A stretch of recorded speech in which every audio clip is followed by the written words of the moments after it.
அப்படித்தான் வைப்பாங்க. தென்காசிக்கு பேசுறதுக்கு போயிருந்த குத்தாலத்துல தண்ணி விழுது, குளிக்கிறதுக்கு போலான்ட்டு என்னுடைய தோழியர்களோடு நான் குத்தாலம் போறேன். ஒரு 4 பேர் தப தப தப தபன்னு ஓடி வந்தாங்க. தண்ணியை விட வேகமா ஓடி வந்தாங்க. தள்ளு தள்ளு தள்ளு நான் தள்ளிட்டேன். என் தோழிகளையும் தள்ளிவிட்டேன்.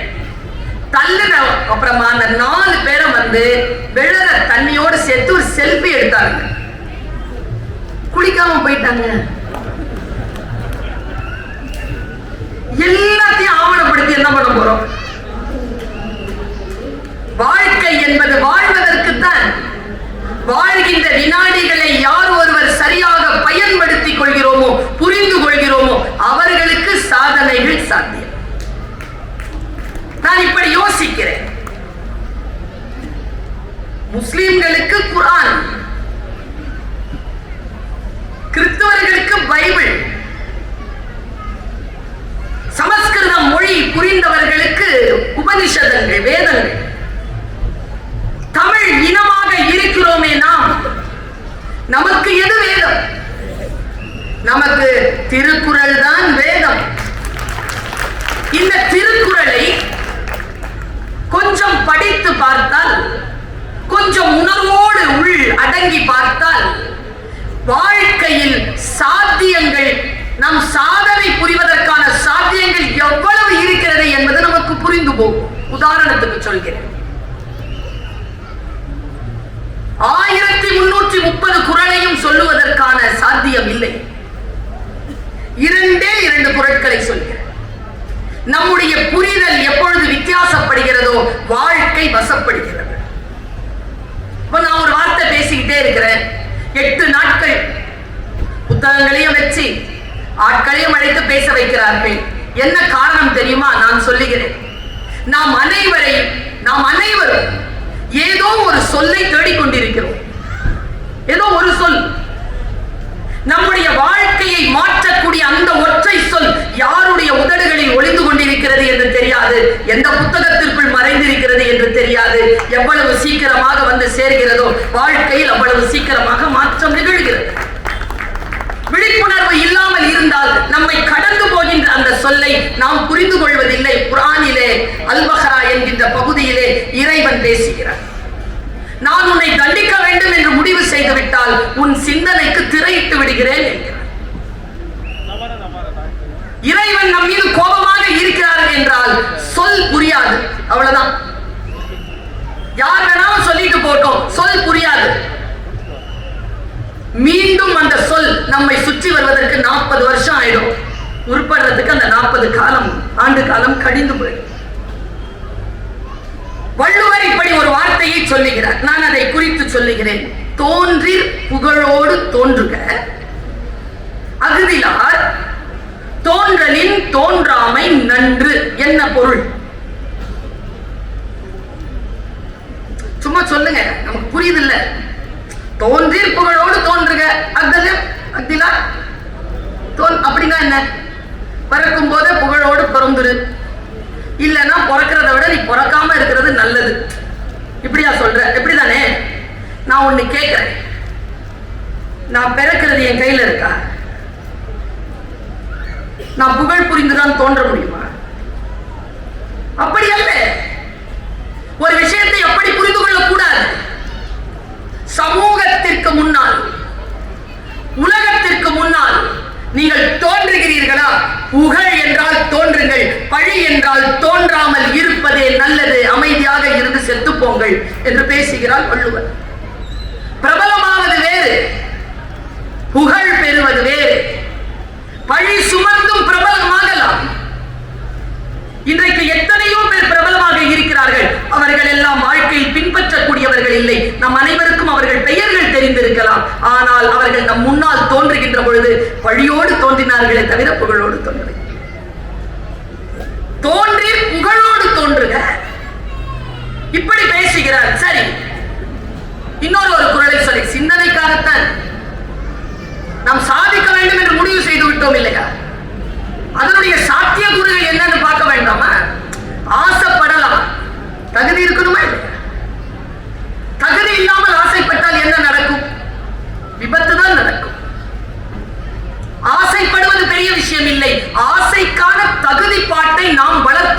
பொழுது இப்போ ஒரு குறளை சொல்ற, என்னன்றி கொன்றார்க்கும் உய்வுண்டாம் உய்வில்லை செய் நன்றி. நான் ஒரு கேள்வி கேட்கிறேன், நன்றி மறப்பது நன்றென்றுன்னு சொல்லிட்டியா? சொல்லிட்டியா? அப்புறம் என்ன என்னன்றி கொன்றார்க்கும் உய்வுண்டு? நன்றி மறக்க கூடாதுன்னு எனக்கு சொல்ற, அப்புறம் பரவாயில்ல நீ என்ன நன்றி வேணாலும் மறந்துரு, அது என்ன சாய்ஸ்? நான் ஒரு விஷயத்த சொல்றேங்க, வள்ளுவன் ரொம்ப தீர்க்கமாக இந்த குறளை எழுதுகிறார்.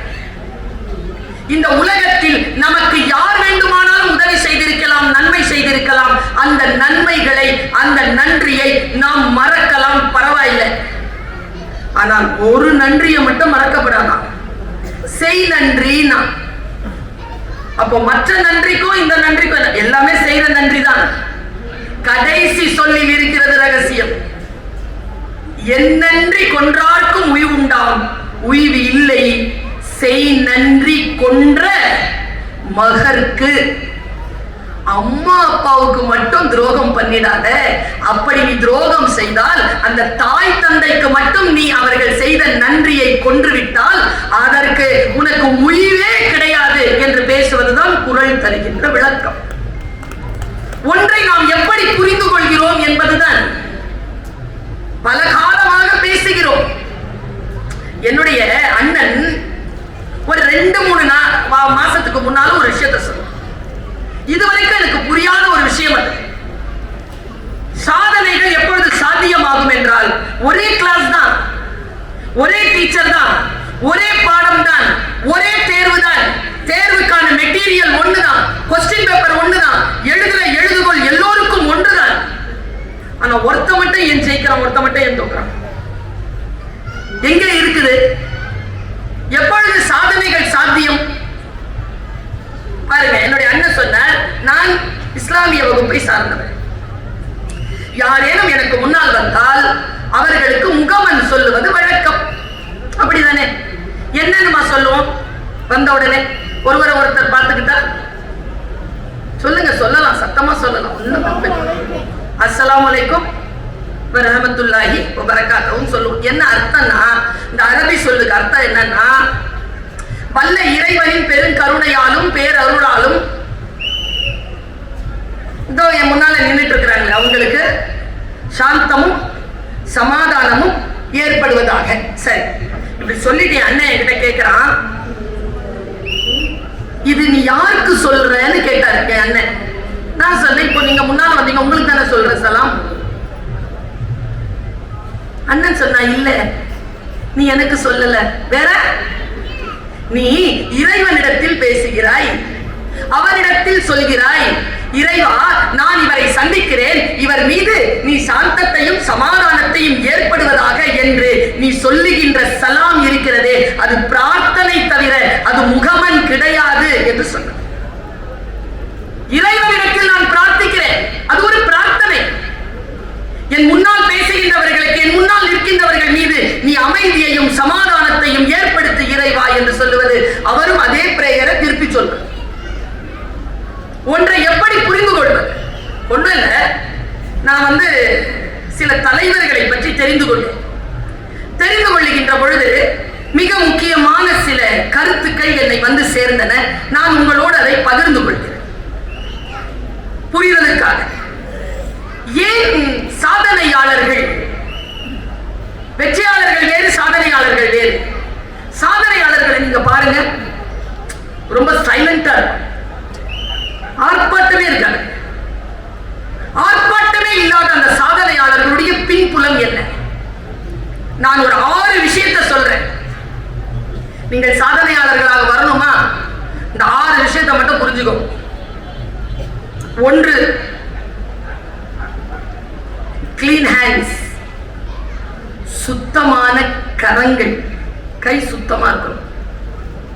2, பியூர் ஹார்ட், தூய்மையா இருக்கணும் இதயம். இங்க ஒரு வார்த்தை சொல்றேன், தூய்மைங்கிற சொல்லு இருக்குல்ல, கொஞ்சம் சிக்கலான சொல்லது. எது தூய்மையான இதயம் தெரியுமா? எந்த இதயம் அமைதியாக இருக்கிறதோ அந்த இதயம் தான் தூய்மையான இதயம். இந்த அமைதியா இருக்கிறதுக்கு ஓஷோ ஒரு குறிப்பு சொல்றான் நம்ம எல்லாருக்குமே. நான் இதை சொல்கிறேன், நான் பிரார்த்தனை செய்கிறேன், நான் சொல்லும் சொல் இங்க இருக்கின்றவர்களுக்கு புரிந்துவிட வேண்டும். யாருக்கு புரிகிறதோ எனக்கு தெரியாது. இந்த மூங்கில் காட்டில் எந்த மூங்கில் புல்லாங்குழல். நுண்ணறிவாளர்கள் சூழ்ச்சி செய்வதில்லை.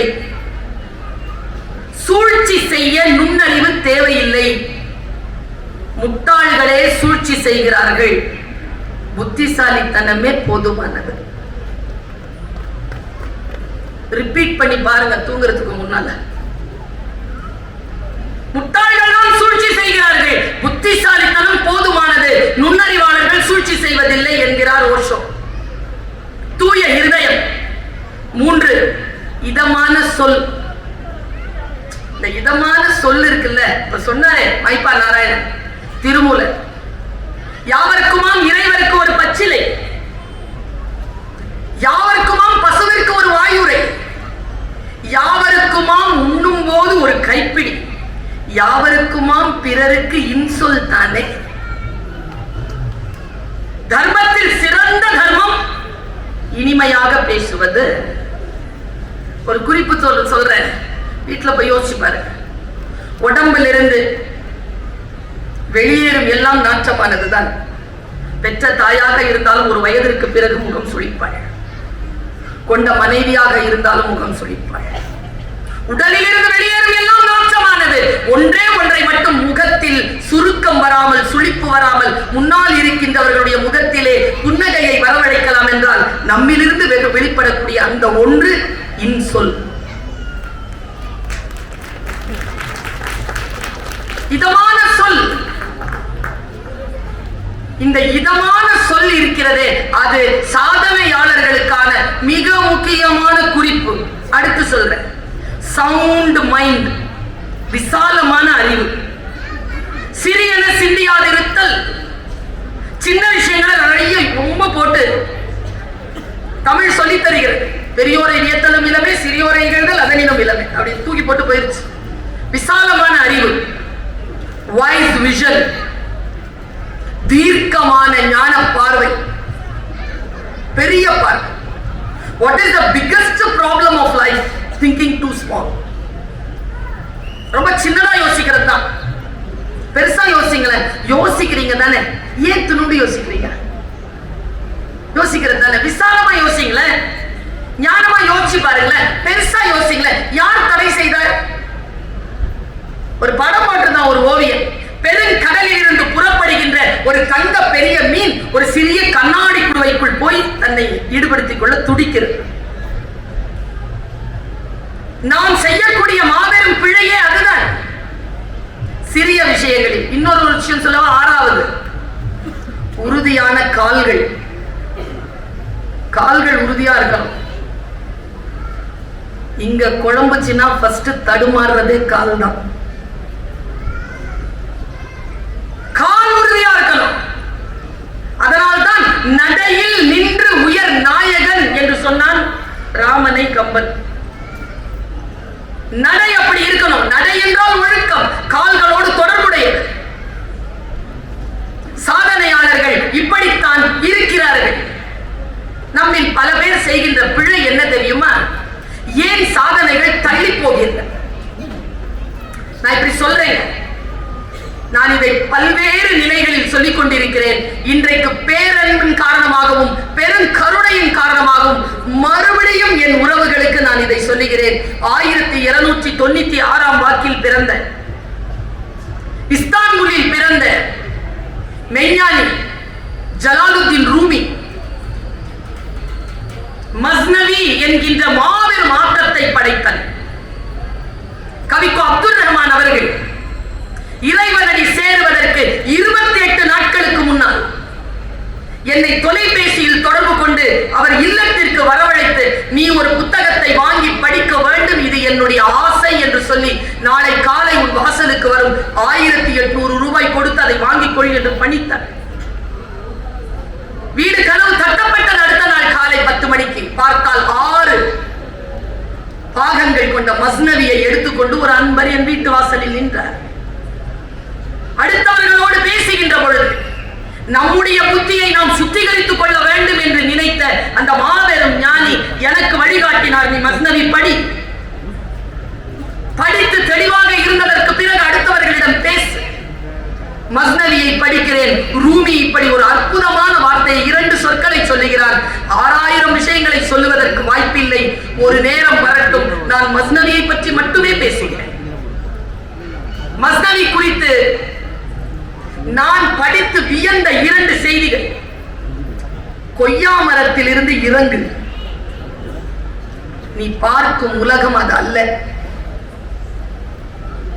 நாம் எல்லோரும் ஏதோ ஒரு மரத்தின் மீது ஏறி நின்று இந்த உலகத்தை பார்த்துக் கொண்டிருக்கிறோம். அதுதான் இந்த உலகம் என்று நினைக்கிறோம். வசதியாக பழுத்து தொங்குகின்ற கொய்யா மரத்தில் ஏறி உட்கார்ந்து கொள்கிறோம். அதல்ல இந்த வாழ்க்கை என்கிறான் ரூமி. இன்னொரு செய்தியை சொல்லட்டுமா? கேள்விப்பட்டிருப்பீர்கள் என் பேச்சை நீங்கள் கேட்டிருந்தால். இத ஒரு 17-18 வயசு பசங்களுக்கு போய் பேசிட்டேன். தப்பா போயிடுச்சு சொல். ஏன்னா என்ன சொல் எந்த வயதுக்காரர்களுக்கு புரிகிறதோ அது அளவிற்கு தானே நம்முடைய வாழ்க்கையில் மாற்றம். சின்ன வயசுல ஒண்ணு சரின்னு தோணுனது ஒரு வயசுக்கு வந்ததுக்கு அப்புறமா தப்புன்னு தோணுதா இல்லையா? அதனாலதான் நான் இந்த சின்ன பசங்களை சொல்றது, இந்த 17-21 வயசுக்குள்ள இருக்கிற பசங்களை காதலிக்காதீங்க. ஏதோ ஒரு சனியா இன்னொரு 5-6 வருஷத்துல வந்து சேரும். வந்துச்சுன்னா போவாது. கேட்டு பாருங்க, போமா சார் வந்ததுன்னா போவாது. வர்றதுக்குள்ள ஏன் அவசரப்படுற? இந்த வயசுல படிச்சு முன்னேற வழிய பாருன்னு சொல்லுவேன் நான். அந்த வயசு பசங்களுக்கு போய் சொல்லிட்டேன். இது என்ன சொல் தெரியுமா? இன்றைக்கு சொல்லுகிறேன். இறை அருள் இருந்தால், இறை ஆசி இருந்தால், நான் சொல்லுகின்ற இந்த வாசகம் நீங்கள் சில சாதனைகள் படைப்பதற்கான சாத்திய கூரை அது சாத்தியமாக்கும். ஏதேனும் திரை விழுந்திருந்தால் அந்த திரை விலக்கும். இந்த சொல் போய் சேரணும். பிரார்த்தனை என்னுடையது. நீ எதை தேடிக்கொண்டிருக்கிறாயோ அது உன்னை தேடிக்கொண்டிருக்கிறது. இப்படி சொல்கிறான் ரூமி. இது அந்த 17 வயசு 18 வயசு பசங்க சொன்னா ஒருத்தர் எழுந்து கத்துறான். நிஜமாவா மேடம்? நம்பலாமா மேடம்? எல்லாரும் திட்டுறாங்களா மேடம்? இவ்வளவு உறுதியா சொல்லி தரீங்களா மேடம்? அது அல்லடா, மனிதர்கள் மீது வைக்காதே. அப்படி சொல்லி அவனுக்கு ஒரு விளக்கம் தந்தேன். நான் என் சிறிய வயதிலிருந்து பேச்சுக்காக பயணம் செய்கின்ற பொழுது திருவள்ளுவர் பஸ்ல உட்காரும் போது கால் முட்டி இடிக்கும். அவர் பிரேக் போட்டான். எப்ப பார்த்தாலும் மனசுல ஒரு கிளேசம். முட்டி இடிச்சு முட்டி பேந்துரும், முட்டி இடிச்சு முட்டி பேந்துரும். 12 வருஷத்துக்கு அப்புறமா ரோட்ல 2 வீலர்ல விழுந்து முட்டி பேந்துருச்சு. நீ எதை தேடிக்கொண்டிருக்கிறாயோ அது உன்னை தேடிக்கொண்டிருக்கிறாய். அது பயமாகட்டும், அது மரணமாகட்டும், அது காமமாகட்டும், அது காதலாகட்டும், அது கல்வியாகட்டும், அது செல்வாக்காகட்டும், அது பதவியாகட்டும், அது எது வேணாலும் ஆகட்டும், நீ எதை தேடுகிறாயோ அது உன்னை தேடுகிறாய். தேடுதலில் கவனம். எதை தேடுகிறோமோ அது வந்து சேர்ந்து விடும் என்கின்ற கவனம் இருக்க வேண்டும் நமக்கு. எந்த உணர்வாக இருந்தாலும் அந்த உணர்வை நோக்கி நம்மை சரியாக செலுத்திக் கொள்ளுதல்.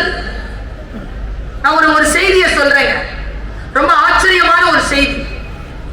நம்முடைய வாழ்க்கையில் நமக்கு சில வெற்றிகள் தாமதமாவதற்கு காரணம் அதுதான். சிறிய இளைஞர்கள் நிறைய பேர் வந்திருக்கிறீர்கள். எனக்கு மெத்த மகிழ்ச்சி. புத்தக கண்காட்சிக்கு இளைஞர்கள் வர வேண்டும். ஏன் தெரியுமா? ஒரு நேரத்தில் நான் யோசித்து பார்த்தேன். என்னால மறக்க முடியாத ஒரு சம்பவம் அது. இந்த மாதிரி நான் திருச்சி இல்ல தஞ்சாவூரில் பேசிக் கொண்டிருக்கிறேன். இந்த சைட்ல வந்து எழுதி போட்டிருந்தாங்க ஒரு வேர்டிங். சாதாரணமாவே இப்படி பேசும்போதே இப்ப ஞானாம்பிகா அப்படின்னு எழுதி போட்டிருக்காங்க. முன்னால இருக்கிறது வாசிக்க முடிந்தவற்றை வாசித்துக் கொண்டே இருப்பேன். அது என் பழக்கம். எனக்கு தமிழ் தவிர 4 மொழிகள் தெரியும். எந்த மொழியில் இருந்து இந்த வாசிப்பு பயிற்சி தான் எனக்கு மொழி வளத்தை தந்தது. இந்து படி, இந்து பத்திரிக்கை படி, இந்து பத்திரிக்கை படிங்களா, வேற ஒன்றும் இல்லை. வாசிக்க வாசிக்க மொழி அறிவு கூடும். அவ்வளவுதான். நான் அப்படி வாசிக்கிறேன். பேசிக்கிட்டு இருக்கும் போதே பார்த்துட்டு வாசிட்டேன். நிலம் நகர்ந்துருச்சு. எனக்கு தடுமாறிட்ட ஒரு நிமிஷம். எழுதுறான், நீங்கள் எந்த புத்தகத்தையும் காசு கொடுத்து வாங்கியதில்லை. அப்படியா? காசு கொடுத்தானே வாங்குறோம். என் ஃப்ரெண்டு சொன்னான், பர்வீன் எந்த புத்தகத்தையும் கடனா கொடுத்துறாரு. என்கிட்ட இருக்க புக்கெல்லாம் அப்படி வாங்கப்பட்டவை தான். கடனா எடுத்துட்டு போறானவனே ஒருபோதும் படிச்சு திருப்பி கொடுக்க மாட்டாங்க. நம்பி கொடுக்கவே முடியாது. கொடுக்கும்போது தேனொழுக வாங்கிட்டு போவாங்க. யாரோ ஒரு ஐயா சொன்னாரு, ஒருத்தன் கடன் கொடுத்தானா ஒருத்தருக்கு. கடன் கொடுத்து திருப்பி கேட்க வந்திருக்காரு 10,000 ரூபாய். இங்க வா உனக்கு தரேன், ஏமாத்துவேன்னு சொன்னியாவா, வா என் கொல்லப்புறத்துக்கு வான்னு சொல்லி கூட்டிட்டு போய் கொல்லப்புறத்துல குழி தோண்டி மடியிலிருந்து ஒரு புளியங்கொட்டை வச்சு உள்ள மூடிட்டான். இது வளர்ந்தா முதல் அறுவடை உனக்குதான். அவன் பார்த்தான், என்னடா இது காசு கொடுத்துட்டு கிண்டல் பண்றானே, இவனுக்கு சிரிச்சிட்டான். அவனுக்கு அதுக்கு மேல முடியல. சிரிச்ச உடனே அவன் சொன்னான், ஏன் சிரிக்க மாட்டேன், காசு திரும்பி வந்துருங்கிற திமிரு. என்ன செய்வீங்க இவங்களுக்கு? நீங்க இவங்க ஒன்னும் செய்ய முடியாதுங்க. அவன் சொல்லுகிறான், நீ எந்த புத்தகத்தையும் காசு கொடுத்து வாங்கியது இல்லை. கீழே போட்டாம் பாருங்க வெளிச்சம். நீங்கள் வாங்கியதெல்லாம் காகித கூலியும் அச்சு கூலியுமே தவிர நீங்கள் எந்த புத்தகத்தையும் காசு கொடுத்து வாங்கிவிட முடியாது. சிந்தனை என்ன என்று காசு கொடுத்து வாங்குவீர்கள்? மேக்சிமம் பெரிய காசு 5000 ரூபாய் வாங்கிருவீங்களா? 5000 ரூபாயில கிடைச்சிருமா? இந்த பொன்னியின் செல்வன் 13 வயசுல படிச்சங்க, 14 வயசுல நம்பினேன் வந்தியத்தேவன் வந்து கூப்பிட்டு போவான்னு. ஐயோ, இந்த கற்பனை எல்லாம் சாதாரண கற்பனை இல்லை. மைப்பான பஞ்ச கல்யாணி குதிரை வருவான், வெள்ள குதிரை, கடலாடிய கண்கள், பெரிய முடி, உயரம், காதுல கடுக்கன், தீ போன்ற பார்வை, முறுக்கு மீசை, அப்படிலாம் இருக்கிற வந்தியத்தேவன் என் மனசுல கற்பனை. இப்ப பார்த்தங்க படத்தை, நல்ல வேளை அவன் வரல. ஏன் தெரியுமா? அவன் என் வந்தியத்தேவன் இல்லையே, அவன் மணிரத்னம் சார் வந்தியத்தேவன். வாசிப்பில் இருக்கக்கூடிய சுதந்திரம் என்ன தெரியுமா? நம்மை அதை சிறைப்படுத்தாது. அடுத்தவர்கள் சிந்தனைக்குள் நாம் பயணப்பட வேண்டிய அவசியமே இல்லை என்கின்ற அற்புதமான விஷயம் புத்தகம். அந்த புத்தகத்தை வாசித்தேன் ஒரு முறை. நாம் ஏன் எட்ட வேண்டிய உயரத்தை எட்ட வேண்டிய வயதில் அல்லது எட்ட வேண்டிய சூழலில் எட்டுவதில்லை? இளைஞர்கள் நிறைய வந்திருக்கிறீர்கள் சொன்னேன். ஒருவேளை நான் சொல்லுகின்ற இந்த சொல் மூங்கிலாக இருக்கக்கூடிய உங்களுக்கு புல்லாங்குழலாவதற்கான வாய்ப்பை தரலாம். தவளை இருக்கு இல்லைங்க, தவளை. அந்த தவளைய வெந்நீர்ல போடுறாங்க. நம்ம ஆமைன்னு சொல்லுவோம். அந்த கதை ஞாபகம் இருக்கா? வெந்நீர்ல போட்டு அதாவது கீழே அடுப்பை மூட்டி வச்சிருவோம். ஆமை என்ன பண்ணும்? உள்ள செத்து போயிடும். ஏன் செத்து போவோம்? இதமா இருக்கு இதமா இருக்குன்னு சொல்லி செத்து போவோம். நாம சொல்றோம்ல கதை. ஐரோப்பிய நாட்டில் இதை எப்படி சொல்றாங்க பாருங்க. அந்த தவளைய ஒரு தண்ணிக்குள்ள போட்டு நெருப்பு பத்த வச்சிடுறாங்க. தவளை ஆய்வு பண்றாங்க. இது ஒரு டிசர்டேஷன், சப்மிட் பண்ணப்பட்ட டிசர்டேஷன் தியரி, ஃப்ராக் தியரின்னு படிச்சு எடுத்து போட்டு பாருங்க. ஃப்ராக் தியரி வந்துரும். என்ன தெரியுமா? அந்த சின்ன இந்த இளைஞர்களுக்கு சொல்லிக்கிறேன். அந்த தவளை என்ன செய்யுமா? கீழே பத்த வச்ச உடனே அது கோல்ட் பிளட்டட் அனிமல். சூடு வந்த உடனே தன் உடம்பில் இருந்து எனர்ஜியை வெளிப்படுத்தி அந்த சூட்டை அதை சமாளிக்கும். அதுக்கு ஆர்டிபிஷியல் ஹீட்ல இருக்கும்னு தெரியாது. அது இயற்கையா ஏதோ ஒரு சூழல் நடக்குதுன்றதுனால அது அப்படியே சமாளிக்குமா. இதோ சமாளிச்சிடலாம், இதோ சமாளிச்சிடலாம், இதோ சமாளிச்சிடலான்னு ஹீட்டினுடைய பிரஷர் பாயிண்ட் அடிக்கும் பொழுது அதற்கு மேல் தாங்க முடியாது, செத்து போயிடுவோம் அப்படிங்கிற சூழ்நிலை வருகின்ற பொழுது எகிரி குதிப்பதற்கு எனர்ஜி இல்லாம செத்து போயிடுவோம். ஏன்? சூழலை சமாளிச்சுக்கலாம் சமாளிச்சுக்கலாம் சமாளிச்சுக்கலாம் என்று தள்ளி போட்டதனால் எல்லா எனர்ஜியும் வீணாகி தள்ளி போட முடியாத சூழ்நிலையில் தப்பிப்பதற்கு எனர்ஜி இல்லாமல் செத்து போகின்ற தவளை போல் இருக்கக்கூடியவர்கள் சாதனை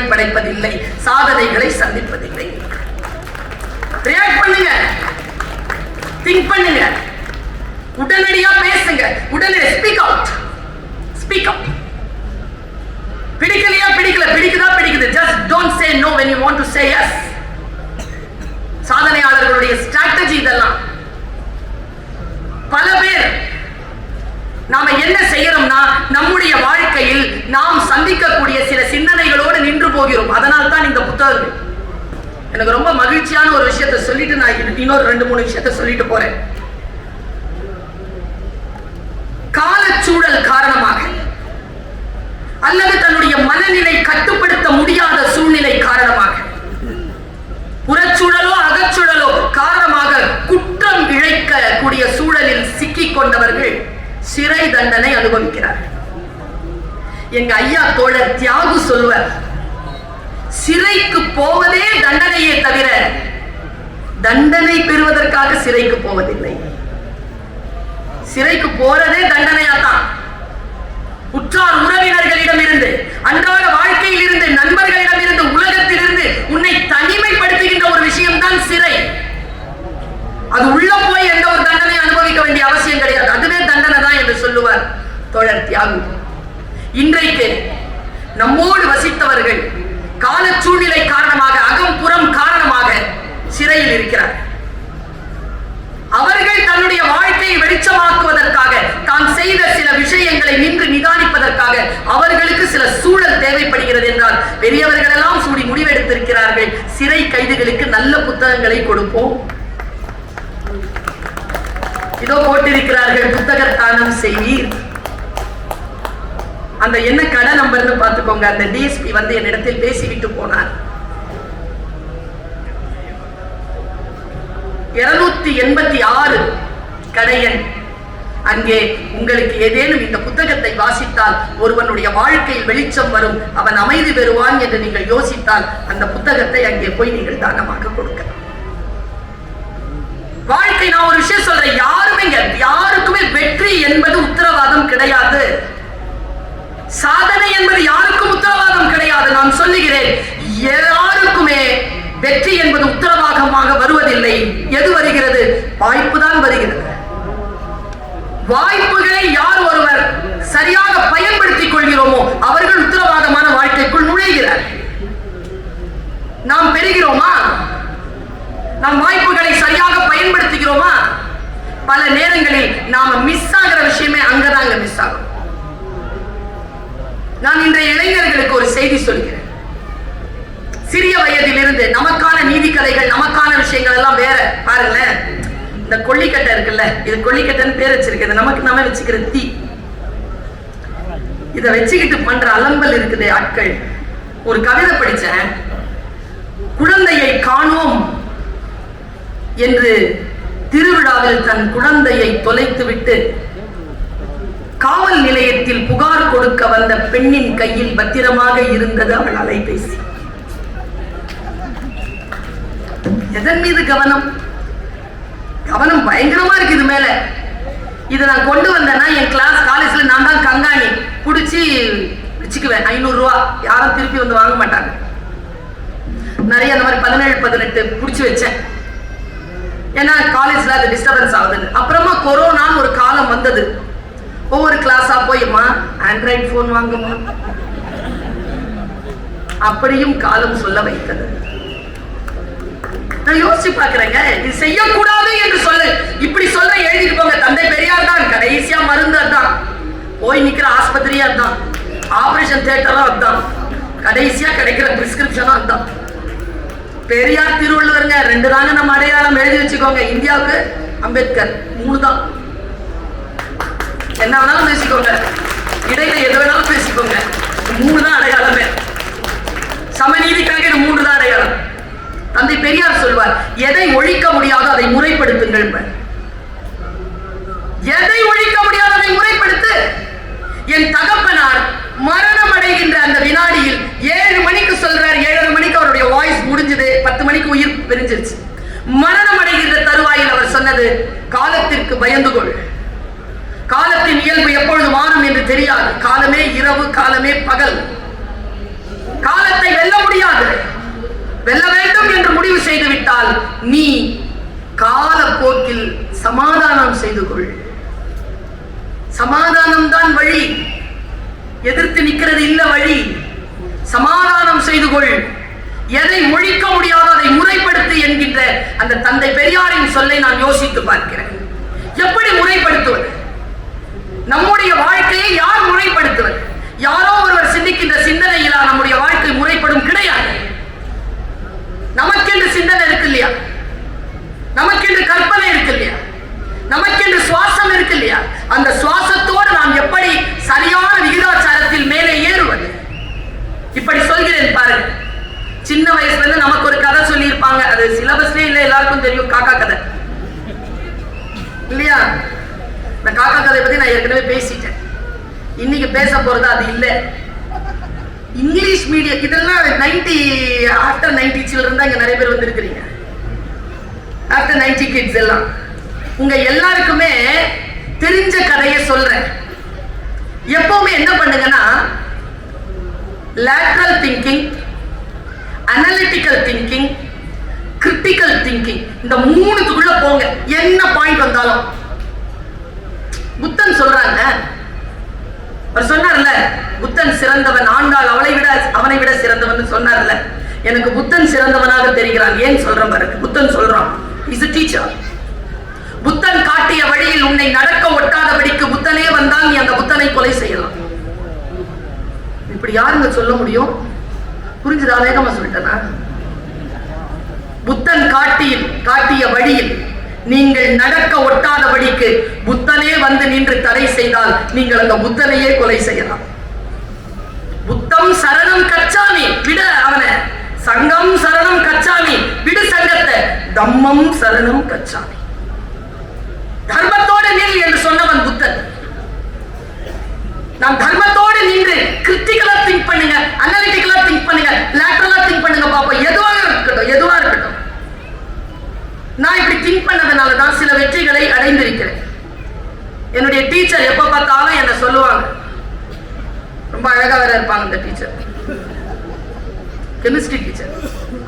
அந்த டீச்சர் என் மேல அன்பா இருந்திருந்தா நான் இன்னைக்கு கெமிஸ்ட்ரி டீச்சரா இருந்திருப்பேன். கெமிஸ்ட்ரி ரொம்ப பிடிக்கும். டீச்சரால சப்ஜெக்ட் விட்டேன்.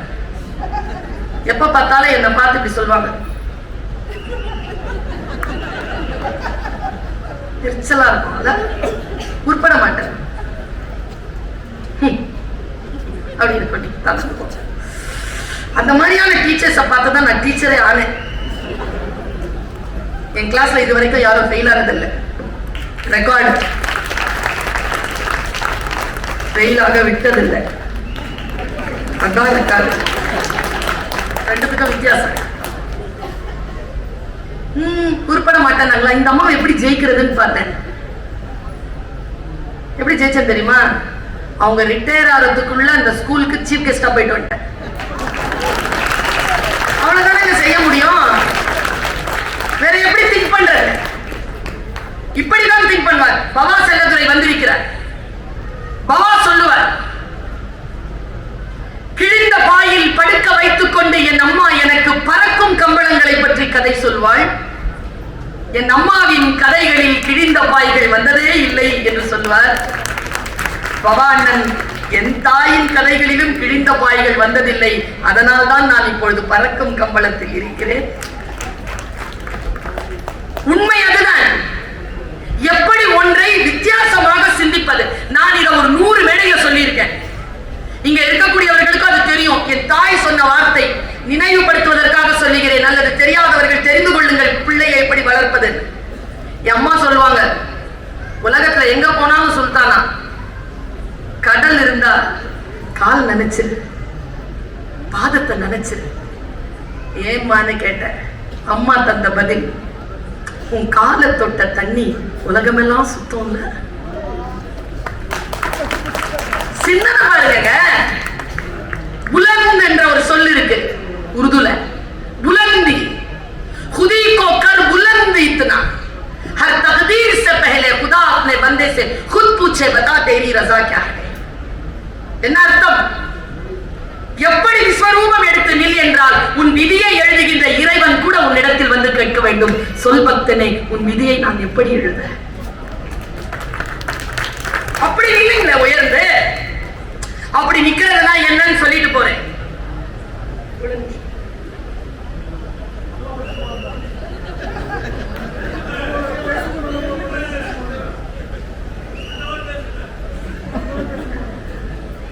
இந்த இங்கிலீஷ் மீடியம் குழந்தைகளுக்கு ஒரு கதை இருக்கு. எனக்கு ஒரு பெரிய டவுட்டுங்க, பல நேரங்கள் எனக்கு டவுட்.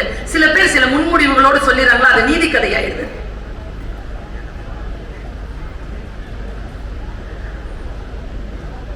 சில சில கற்பிதங்களை சொல்லி கொடுத்துறாங்க. அதே மாதிரி ஒரு கற்பிதம் தான் ஆம பூந்த வீடும் ஆமினா. எனக்கு ஒரு பயங்க, யாருங்க இந்த ஆமினா, நம்ம வீட்டு பிள்ளை பேரா இருக்குது, அது போய் எந்த வீட்டுல போய் நுழைஞ்சு கேட்டுச்சுன்னு சொல்லிட்டு நான் பாட்டுக்கு தேடுப்பேன். அது ஆமினா கிடையாது, அமீனா. அது வந்து ஏதோ நீதிமன்றத்துல இருந்து வீட்டுல இருந்து என்கரேஜ் பண்ணி இருக்கிறவங்களுக்கு தூக்கி வெளியில போடுறவங்களுக்கான பேரா. அதுக்கு அந்த மாதிரி பொம்பளை பிள்ளை பேரையா வைப்பாங்க? அதே மாதிரி இந்த ஆமை பாவங்க. இந்த ஆமை, நான் வந்து ஹாங்காங் போயிருந்தபோது மக்காவு போறேன், ஆமை வந்து அந்த வீட்டுக்குள்ள வாசல்ல நின்று வாவான்னு உள்ள கூப்பிடுறாங்க. நம்ம வீட்டுல அது வரக்கூடாதுன்னு சொல்றாங்க. இது வரைக்கும் நான் இங்க எல்லாருக்கிட்டையும் கேட்கிறேன், எல்லாருக்கும் தெரியாத இந்த பழமொழி, ஆமை இந்த வீடு விளங்காதுன்னு. உங்க வீட்டுக்கு என்னைக்காவது ஆமை வந்திருக்கா?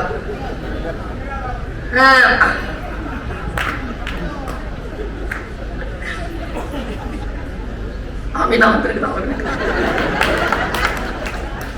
ஆனா என்னன்னு தெரியல, ஆமினா வந்தவங்க தான் உருப்படாம போறாங்க தெரியல, ஆமினா ஒழுங்கா தான் இருக்கு.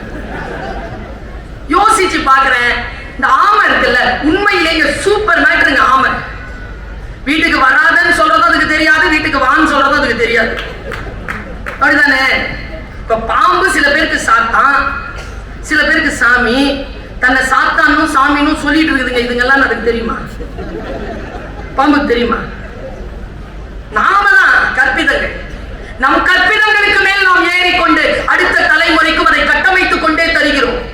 அதான் தந்தை பெரியார் சொல்ற, நான் ஒரு சிந்தனையை சொல்கிறேன், அந்த சிந்தனையை வெட்டி துண்டாக்குகின்ற அடுத்த தலைமுறை எனக்கு முன்னால் வந்தால் நான் உடனடியாக என்னுடைய கருத்தை மாற்றிக்கொள்ள தயாராக இருக்கிறேன்னு சொன்ன தலைமை தந்தை பெரியார். அதான் எங்க தமிழர்களுடைய பண்பாடு. அப்பன் தோண்டிய கிணறு என்பதற்காக உப்பு தண்ணீரை குடிப்பதில்லை நாம். ஏன், எதற்கு என்று கேட்பதனால் தான் இவ்வளவு பெரிய அரங்கிலே சிந்தனை பூர்வமாக இந்த சொற்போர் நடந்து கொண்டிருக்கிறது. கருத்துக்களுக்கு இடம் உண்டு இந்த தேசத்தில். பாருங்க, அந்த ஆமையை பத்தி தெரிஞ்சுக்கிட்டா, ஆமை 600 வருஷம் வாழுதுங்க. நாமெல்லாம் 80-85 தான். அது 600 வருஷம், 5 தலைமுறை பார்க்குது. பிரமாதமான விஷயம். கடல்ல அது நீந்திர பயண தூரம், அது வாழும் காலத்தில் அது ஒரு 10 வருஷம் வாழுதா, அது 10 வருஷம் வாழும்போது 10 வருஷம் இன்னொரு ஒரு மீனோ ஏதோ வாழுதா, அது திமிங்கலமாவே இருக்கட்டும். 2 பேர்ல அதிக கிலோமீட்டர் பயணம் செய்வது ஆமை. நம்ம ஸ்லோன்றோம், அதிக கிலோமீட்டர் பயணம் செய்த ஆமை. எங்க நாம அது அது வயிற்றுல அதுக்கு முட்டை வந்துருச்சுன்னா, முட்டை இடுறதுக்கான இடம் அது சிட்னில இருந்தாலும் அது கன்னியாகுமரிக்கு 45 நாள்ல வந்துடும். அது எப்படி அவ்வளவு ஃபாஸ்டா டிராவல் பண்ணுதுன்னா, சூப்பர் மேட்டர் தெரிஞ்சது. இளைஞர்களுக்கு செய்தி, அது தானாக நீந்துவதில்லை, கீழே நீரோட்டங்கள் ஓடும், வேகமாக ஓடுகின்ற நீரோட்டங்களோடு அது தன்னை இணைத்துக் கொள்கிறது. Winning strategy. அப்படி போகும் பொழுது திசை மாறினால், திசையோடு வேகமா போகுதுன்னு போகாது, கழண்டு நின்று வெயிட் பண்ணும். தன் திசைக்கு போகக்கூடிய இன்னொரு நீரோட்டம் வந்தால் அதில் தன்னை இணைத்துக் கொள்ளும். அதனால்தான் தமிழர்கள் கடலாடிகள் திசை அறிவு மிக்க ஆமையை தன்னுடைய வழிகாட்டியாக, தொலைநோக்கு கருவியை அந்த கடலுக்குள் விட்டு அதை அவர்கள் பின்தொடர்ந்தார்கள் என்று தமிழ் மரபு சார்ந்த ஆய்வு நூல்கள் சொல்கின்றன. இவ்வளவு விஷயம் இருக்கு. இப்ப இந்த நாம வந்து கற்பிதங்களால் நிறைக்க வைக்கப்பட்டிருக்கு. கல்லனை நம்பினாலும் புள்ளனை நம்ப கூடாது. ஏன் நம்ப கூடாது? என் உயரமா இருக்கிறவன் எல்லாம் நல்லவன். எங்க அம்மா கேட்டுச்சு, 6 மணிக்கு மேல வாசல்ல நிக்காத, நின்னா கன்னத்துல பருவ வரும். ஏன் குர்காவுக்கு வர்றதில்லை? ஏன் என்ற கேள்வி கேட்காமல் வாழ்க்கை இல்லை. சாதனையாளர்கள் ஏன் என்ற கேள்வி கேட்கிறார்கள். கல்வியாளர் நான் சொல்லுகிறேன், குழந்தைகளே, இளைஞர்களே, பெண்களே, பதில் சொல்வதற்கு பெயர் அல்ல கல்வி, கேள்வி கேட்பதற்கு பெயர் தான் கல்வி. Raise questions. ஏன் இப்படி இருக்கு, ஏன் இப்படி இருக்க கூடாது? பேண்டமிக், பியூபானிக் பேண்டமிக்ல ஏன் இப்படி இருக்க கூடாதுன்னு கேட்டான் ஐசக் நியூட்டன். அவன் கண்டுபிடிச்சதுதான் கிராவிட்டி லா.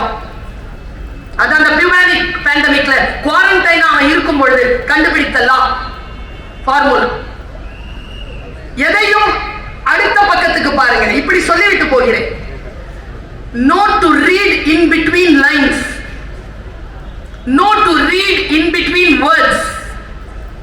கொற்றவை எழுதிய ஜெயமோகன் தன் முன்னுரையில் எழுதுவார், இளங்கோவடிகள் சிலப்பதிகாரத்தை எழுதுகின்ற பொழுது அவர் மௌனித்த இடங்களில் இருந்து நான் இந்த நாவலை எழுதியிருக்கிறேன். Silence. Silence speaks more. மௌனம் சம்மதம் மட்டுமல்ல, மௌனம் ரௌத்ரம், மௌனம் பேரன்பு, மௌனம் பெருங்கருணை, மௌனம் பெரும் ஆபத்து, மௌனம் கொலை கருவி. மௌனத்திற்கு இவ்வளவு அர்த்தம் உண்டு. எவனோ கொஞ்சம் சொல்லிட்டு போயிட்டான் மௌனம் சம்மதம். யார் சொன்னது மௌனம் சம்மதம்? இன்னொரு விஷயம், கம்பன் சொன்னான் கடன் பட்டார் நெஞ்சம் போல் கலங்கினான் இலங்கை. நானும் 12,000 பாட்டம் படிச்சிருக்கேன், ஒத்த வரி அதுல இல்ல. அப்படி அது அவன் சொல்லல, யாரோ ஒருத்தர் போகிற போக்குல பேச்சுல சொல்லிட்டு போயிருது. அதை உடனே அடுத்தவர்கள் பிடித்துக் கொள்வது மொழி அரசியல்.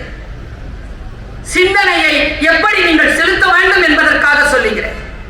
இந்த குழந்தைகள் இங்கிலீஷ் மீடியத்துல படிச்ச குழந்தைகளுக்கு கிராஸ் ஹாப்பர் கதை தெரியுமா பாப்பா? அவனுக்கு கிராஸ் ஹாப்பர் கான்வென்ட்ல படிச்சிருந்தீங்கன்னா கண்டிப்பா சொல்லி கொடுத்துருப்பாங்க. அதேதான், மொழிபெயர்ப்பை கேட்கவில்லை நண்பா. அதுக்கு ஒரு கதை இருக்குது. நீங்கெல்லாம் 90க்கு முன்னால பிறந்தவங்க, அதனால உங்களுக்கு தெரியாது. ஒரு வெட்டுக்கிளி இருந்துச்சான். அந்த கதையை சொல்றேன், கேட்டுக்கங்க. உங்களுக்கு ஏதேனும் என்னுடைய சிந்தனையில் விருப்பம் இருந்தா அக்னாலேஜ் பண்ணுங்க. நான் சாதனைகள் சாத்தியம் என்கின்ற சித்தாந்தத்தில் நம்பிக்கை கொண்டவள். எனக்கு இது வராது, எனக்கு இது தெரியாது. நோ, தெரியாதுன்னா வருத்தப்படாத, வராதுன்னா வருத்தப்படும்.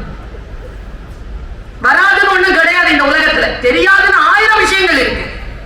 எனக்கு தான் லாரி ஓட்ட தெரியாது, வராதுன்னு சொல்லுங்களேன், 2 நாள்ல கத்துக்குவேன். அதெல்லாம் கிடையாது. தெரியாது, தெரியாத எவ்வளவோ விஷயம் இருக்கும். கொழுக்கட்டை செய்ய தெரியாது, என்ன பண்றது? கத்துக்கலாம்ல, கத்துக்கலாங்க. வராதுன்ற ஒரு விஷயம் இந்த உலகத்துல கிடையாது. பாருங்க, ஒரு வெட்டுக்கிளி இருந்துச்சு. இதோட நிறுத்துறாங்க கதையை. நான் அந்த கதையை ப்ரொலாங் பண்றேன், காக்கா கதை மாதிரி ப்ரொலாங் பண்றேன். எப்படி பாருங்க, ஒரு வெட்டுக்கிளி இருந்துச்சு. அது ஏதோ ஒரு மியூசிக் வாசிக்கும், போகும், இலைய சாப்பிட மறுபடியும் அந்த மியூசிக் வாசி, இப்படியே இருந்துட்டே இருந்தது. மழை காலம் வந்துருச்சு, அதுக்கு இலைய சாப்பிட முடியல, பசி நடுங்கிட்டு வெறும் வாசிக்கிட்டே இருக்குது. என்ன பண்றதுன்னு தெரியல. அதனுடைய ஃப்ரெண்டு ஒண்ணு எறும்பு. அந்த எறும்பு கிட்ட போய் கேட்டுச்சு. இது இங்கிலீஷ் கதை. எறும்பு கிட்ட போய் கேட்டுச்சு, எனக்கு ரொம்ப பசிக்குது, எனக்கு ஏதாவது சாப்பாடு கொடு. என்ன பண்ணிட்டு இருந்த இவ்வளவு நேரமா? எதையும் சேர்த்து வைக்கலையா? இல்ல. சேர்த்து வைக்கிற நேரத்தில் என்ன பண்ணிட்டு இருந்த? நான் ஒன்னும் சேர்த்து வைக்கல. இந்த இதை வாசிச்சுட்டு இருந்தியா? கூட மரியாதையா அந்த இசைக்கருவியை கொடு, உனக்கு சரியா வளர்க்கல உன்னை. சரி, கியூல நில்லு, கூட நின்னு வாயும் கூட. எங்க? தோ அங்க இருக்குது வயல். அங்கிருந்து போய் நிறைய அரிசி கொண்டு வருவோம். 100 அரிசியாவது ஒவ்வொரு தரம் கொண்டு வருவோம். கொண்டு வந்தா 10 அரிசி ராணி தருவா. டெய்லி 10 அரிசி சாப்பிடலாம். ஓகே, 10 நாள் வேலை செய்துங்க. யாரு? நம்ம வெட்டுக்கிளி. அந்த வெட்டுக்கிளிக்கு அது பழகி போனது. உழைப்பு என்றால் என்ன என்று தெரிந்து கொண்டது என்று கதையை முடித்தார்கள். பர்வீன் சுல்தானா கதையை அங்கிருந்து தொடங்குகிறேன். வெட்டுக்கிளி யோசிக்குது, டெய்லி இந்த மாதிரி கியூ கட்டி போய் 100 சம்பாரிச்சு 10 திங்குனா நான் எறும்பால பிறந்திருக்கணும். நான் ஏன் வெட்டுக்கிளியா பிறந்தேன்? எனக்கு எதுக்கு கிட்டார் வாசிக்க தெரியணும்? அப்ப நான் வேற எதுக்காக பிறந்திருக்கேன்? இது எனக்கு பிடிக்கல. பிடிக்காத விஷயத்த நான் பண்ண மாட்டேன். பசியால சாவேனே தவிர பிடிக்காத விஷயத்தை செய்யவே மாட்டேன். நேரம் போய் எறும்பு என்ன, நான் போறேன். ஏன்? எனக்கு பிடிக்கல. பிடிக்கலையா? பசிச்சா செத்து போனா போறேன். மரியாதை என் கிட்டார போயிடு. இனிமேல் வந்த பிச்சை எடுத்துக்கிட்டு சாவடிச்சிரு, போயிடு. மூஞ்ச கூட பார்க்க மாட்டேன், போ. நேரா போய் மரத்து மேல உட்காந்துச்சு. இப்ப நான் தான் அந்த வெட்டுக்கிளி. வாசிக்குது, பசிக்குது, போய் ஒரு இலைய சாப்பிடுது, வாசிக்குது. சோகமா வாசி. திடீர்னு யோசிக்குது, சந்தோஷமா தானே இருக்கும், விடுதலையை வந்துட்டோமே, வேகமா வாசி. வேகமா வாசி. கீழே பார்த்தா அந்த எறும்புகள் போயிட்டு இருக்கு. ஐயோ 10 நாளைக்கு முன்னால இப்படிதான் நானும் போயிட்டு இருந்தேன் அப்படின்னு அதை பார்த்துட்டு வாசிச்சிட்டே இருக்குதா, திடீர்னு நின்று பார்த்துச்சா எறும்பு ஸ்லோவா போகுது. எதுக்கு ஸ்லோவா போகுது? மறுபடியும் வாசிக்குது, ஃபாஸ்டா போகுது. வாசிக்கிறத நிறுத்துது, ஸ்லோவா போகுது. சூப்பரு. கீழே இறங்கி வந்து ஒரு எறும்பை கூப்பிட்டுச்சு. நான் நல்லா வாசிக்கிறேன்னா, நான் தான் வாசிச்சுட்டு இருந்தேன். சூப்பரா வாசிக்கிறேன். நான் வாசிச்சா என்ன நடக்குது? உற்சாகமா இருக்கு.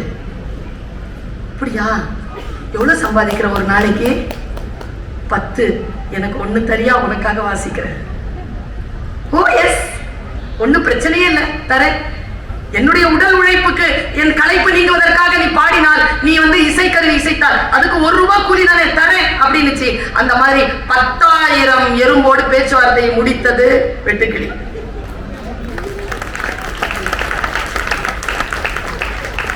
கியூல போனது 10 சம்பாதிக்க. தான் இஷ்டப்பட்ட வேலையை செய்து கொண்டு 10,000 சம்பாதித்த வெட்டுக்கிளி போல் என் குழந்தைகளே இருங்கள். ஆமையை போல் என் குழந்தைகளே இருங்கள். பல நேரங்களில் நாம் யாரோ ஒருவர் சிந்தித்த சிந்தனையின் மீது வாழும் காரணத்தினால் நமக்கு என்று இருக்கக்கூடிய மிகப்பெரிய பேரருளாம் இந்த வாழ்க்கையின் ரகசியத்தை நாம் தெரிந்து கொள்வதில்லை. வாழ்க்கையின் ரகசியத்தை அவ்வளவு சீக்கிரமாக யாரும் சொல்லிவிடுவதும் இல்லை. நான் யோசித்து பார்க்கிறேன், இந்த 8 நாட்களில் எத்தனையோ பேருடைய பேச்சு உங்களுடைய வாழ்க்கைக்கு முன்னால் வந்துட்டு போயிருக்கு. நான் 2 பேரை பற்றி மட்டும் சொல்லிட்டு நான் இந்த நிமிஷத்துல முடிக்கிறேன். இப்ப வேர்ல்ட் கப் நடந்தது இல்ல, ஜெயிச்சது யார்? ஜெயிச்சாங்களா? யார் கேப்டன்? சூப்பர், அப்டேட்டடா இருக்கிறீங்க. ஃபர்ஸ்ட் மேட்ச் மெஸ்ஸி தோத்தானா இல்லையா? யாரோட? சவுதி அரேபியாவோட. சவுதி அரேபியாவுக்கும் கால்பந்துக்கும் தொடர்பே இல்லை. கேவலமா தோத்தாங்க. எல்லாரும் மெஸ்ஸி என்ன சொன்னாங்க? Who is Messi, who is Messi, who is மெஸ்ஸின்னு கேட்டாங்களா? முதலில் உலகம் உன்னை தோற்கடிக்கும். மெஸ்ஸிக்கு தோல்வியோட புதுசு இல்ல, 4 வேர்ல்ட் கப்ல தோத்துருக்கான். ஆனாலும் மெஸ்ஸியை நான் பாராட்டுகிறேன்.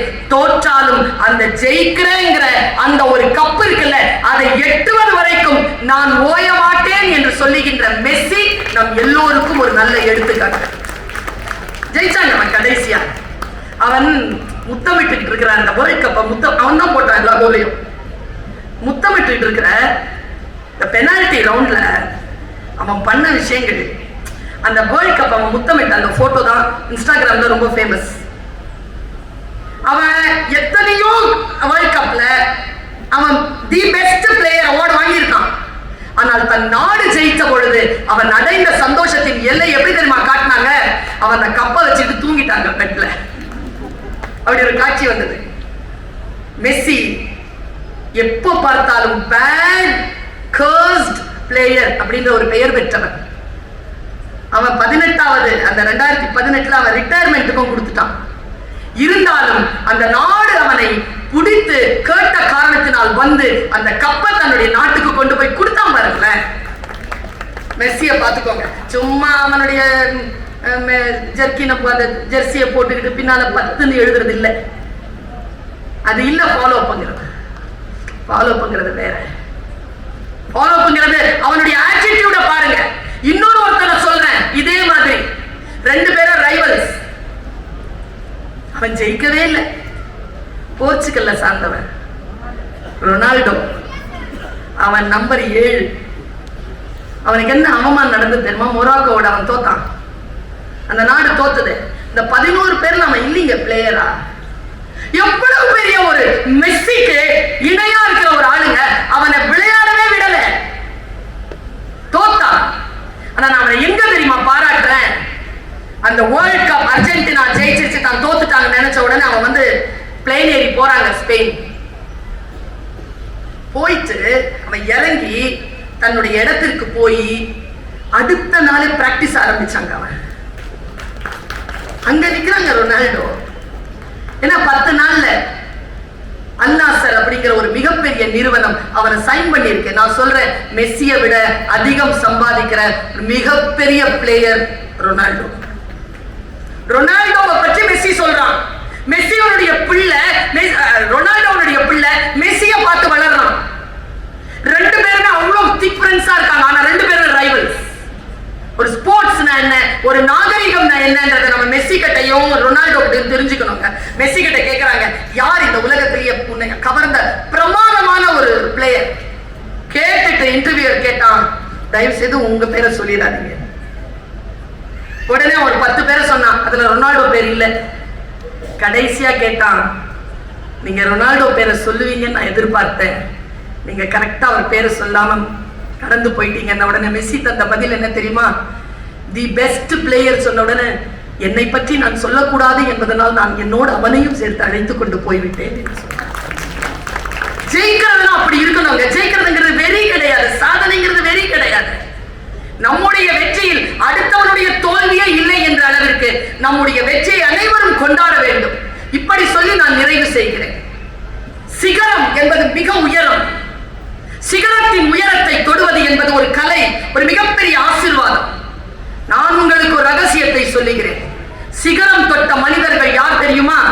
யாரோ ஒருவர் தொட்ட சிகரத்தை தொட்டவர்கள் இல்லை. சிகரம் தொட்ட மனிதர்கள் தன் உயரத்தின் எல்லையை தொட்டவர்கள் தான் சிகரத்தை தொட்டவர்கள். வாருங்கள், நம் உயரத்தின் எல்லையை தொடுவோம், சாதனைகளை படைப்போம். வாய்ப்புக்கு மகிழ்ச்சி. வணக்கம்.